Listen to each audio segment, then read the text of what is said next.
Hi, and welcome to Eger. Eger is a beautiful city in Hungary and one of the super nice cities to see in Europe. It is the second largest city in Northern Hungary after Miskolc, which I'm covering in a separate video. Eger is a historic place in Europe and best known for its castle, thermal baths, baroque buildings and churches, the Eger Minaret, the northmost and Ottoman minaret in Europe, the unbelievable marzipan museum, and the beautiful Bükk Mountains. It is one of the great European cities for travel, as it is not too overcrowded with tourists and a very walkable city. All the major sites in this compact city are in walking distance. Today, I'm going on a walking tour through this beautiful city in Europe, which has become one of my favorite cities in Hungary, and I'll show you all the best places you need to see in the city to see in Europe. Stick around to the end, where I will give you some additional tips for your visit to Eger, and show you some drone footage from this beautiful city with a good flight over the city at sunset. It was the nicest sunset over the city I've seen in a long time, as it just happened after an epic rainstorm. But let's get started with our walking tour through this beautiful city in Europe that is not in major tourist maps yet, but I'm pretty sure that will change in the future. Here's a map of my walk with the major sites I'm going to visit in Eger. Number 1. Cathedral Basilica of St. John the Apostle. I'm going to start my walk at the iconic yellow Cathedral Basilica of St. John the Apostle. It is situated right next to the bus terminal and makes for a natural starting point of a walk through the city. Eger Basilica is the only neoclassical monument in the city and is Hungary's third largest cathedral. It was built between 1831 and 1837 and features statues of the saints Peter, Paul, Stephen and Ladislaus sculptured by the Italian Marco Casagrande. The inside of the cathedral is well known for its three soaring fresco domes, but was unfortunately closed for renovation when I was there.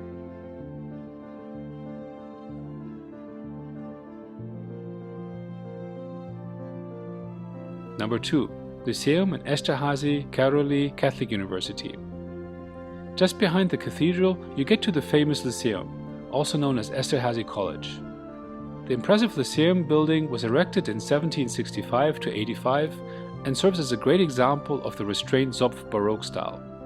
The building is crowned by a 53-meter high astronomical tower which makes it stand out of the city skyline.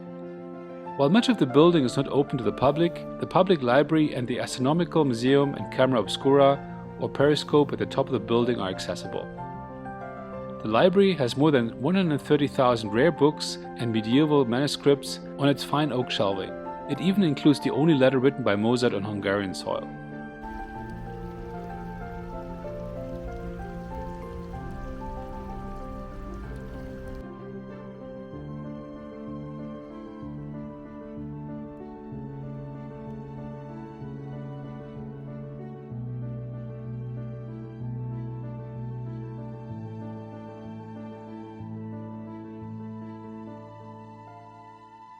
Number 3. The Eger Archiepiscopal Palace. Making a left turn on the Lyceum, you will get to the Archiepiscopal Palace of Eger, a 15th century Gothic palace with a nice palatial garden. The garden invites for rest under the shades of the trees with a nice view of some statues, one depicting Saint Elizabeth, who was born in 1207. The palace building houses the Eger Visitor Center, a good place to get tips for current events and happenings in Eger.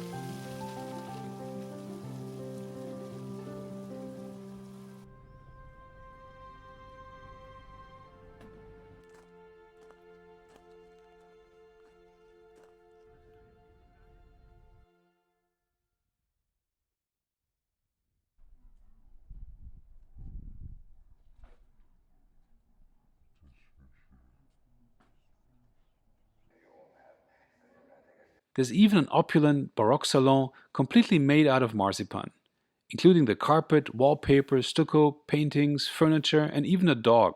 In my book, this museum wins the prize of being one of the most unique museums I've ever seen.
Number 4. Old Town.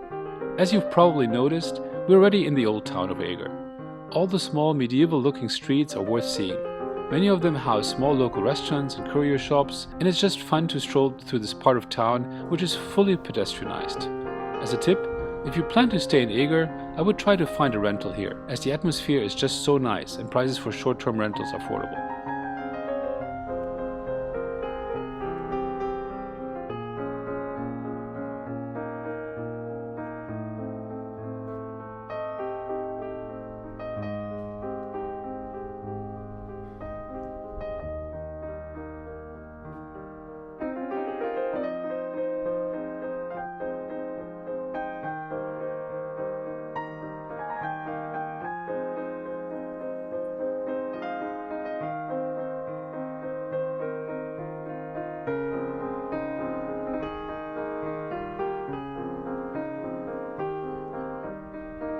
Number 5.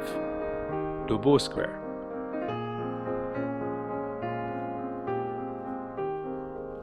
Most of the small streets in the old town eventually lead you to the impressive Dobó Square. Dobó Square, or István Dobó in Hungarian, is Eger's main plaza, named after the captain who led the defense of the city against the Ottomans in 1552. There's a homage to Dobó and this battle in the form of a dramatic bronze sculpture cast by Zsigmond Strobl in 1968. Another impressive work by Alajos Strobl from 1907 shows István Dobó with his sword high in the air. Number 6. The Minaret Church of Anthony of Padua. Standing on Dobó Square, it is hard to overlook the Minaret Church, an 18th century baroque church designed by the Bohemian architect Kilian Ignaz Dietzenhofer. It was built for a branch of the Franciscan order between 1758 and 1771. At the time, the Father Superior got in trouble when the church was completed as it was deemed too lavish for the normally austere Franciscans. The Church of Anthony of Padua is the only church in Hungary with a curved facade and has two 57-meter towers capped with wrought iron crosses. If you look closely, you can also make out the coat of arms of the Franciscan order. If you come by at 11 a.m., 3 p.m. or 6 p.m., you'll hear the Carolean chime. Complementing the church to the right is the impressive town hall, built at the end of the 19th century.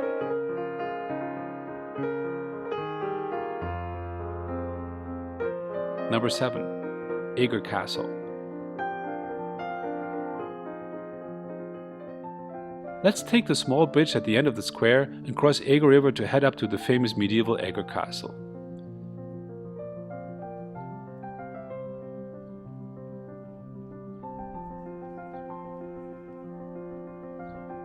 Most famous for its successful defense against the 1552 invasion of an enormous Ottoman army, Eger Castle has stood in some form already since the Mongol invasion of the 13th century.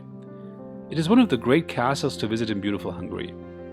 The site has a complicated and super interesting history, which is explained in an excellent set of exhibitions which also detail the evolution of the castle design. I recommend using the audio guides that take you on a narrated tour through the castle.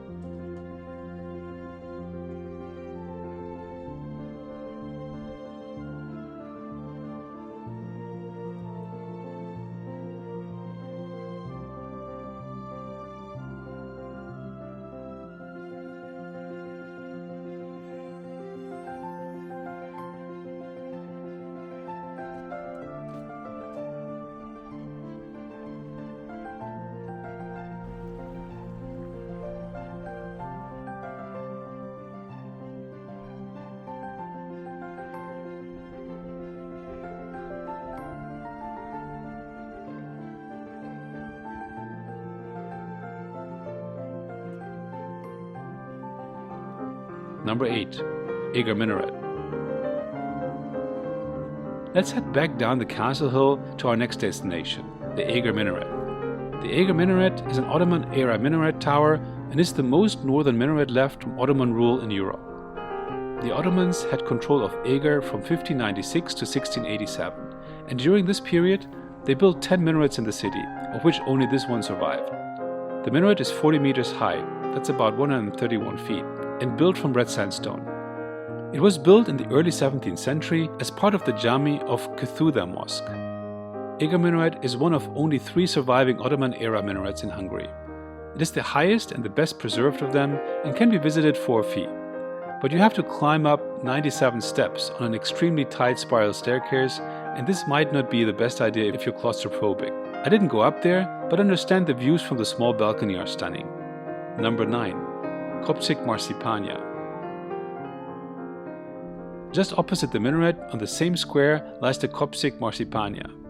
Kopcsik Marcipánia is a marzipan museum, and if you ask me, it's an absolute must-see in Eger. I don't think there's anything like it anywhere in the world. This extraordinary museum is the crowning masterpiece of the master, confectioner Lajos Kopcsik, who has won just about every prize possible during his illustrious 60-year career.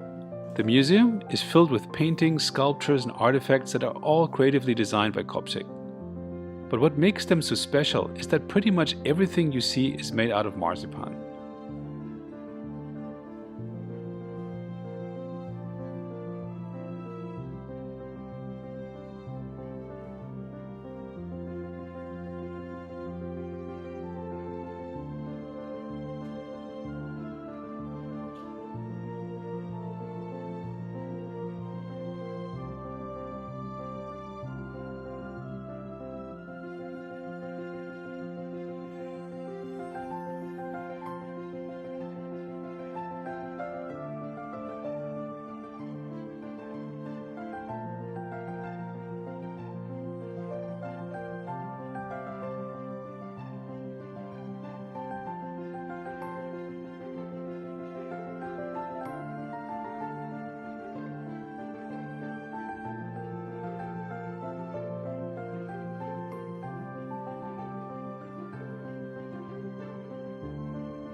Let's head back in the direction of Dobó Square, where we visit the Eger sign and Ferris wheel, and where I'm also getting the famous Krucsuskalács, a delicious sweet street food snack which I'm covering in more detail in my Hungarian food video. So if you want to get to know the best food in Hungary, check that out too. From the Ferris wheel, I will take you up in the air for some epic drone footage from this beautiful city. So join me for a good flight over the city at sunset, followed by some tips for your trip to Eger.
So here we go. This is my selection of things to do in Eger, this beautiful city in Hungary and amazing historic place in Europe.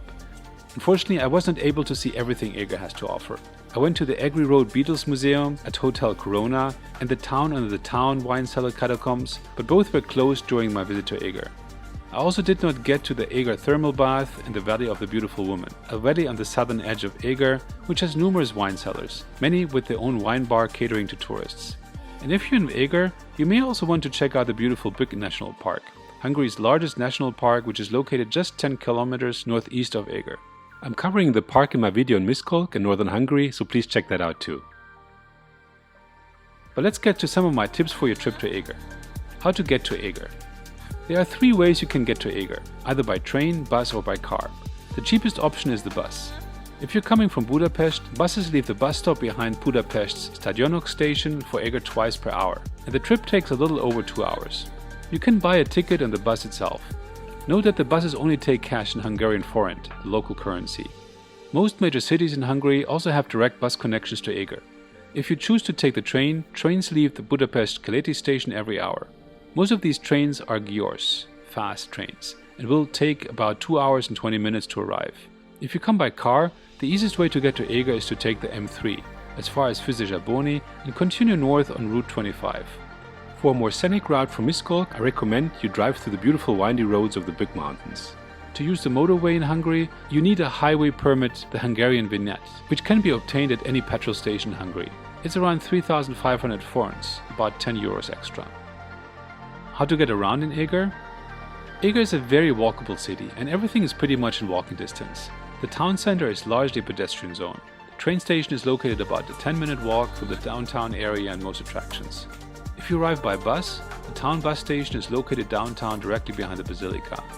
Should you still require transport, the town has a taxi service, which is especially useful if you arrive by train with lots of luggage or if your accommodation is outside of the town center.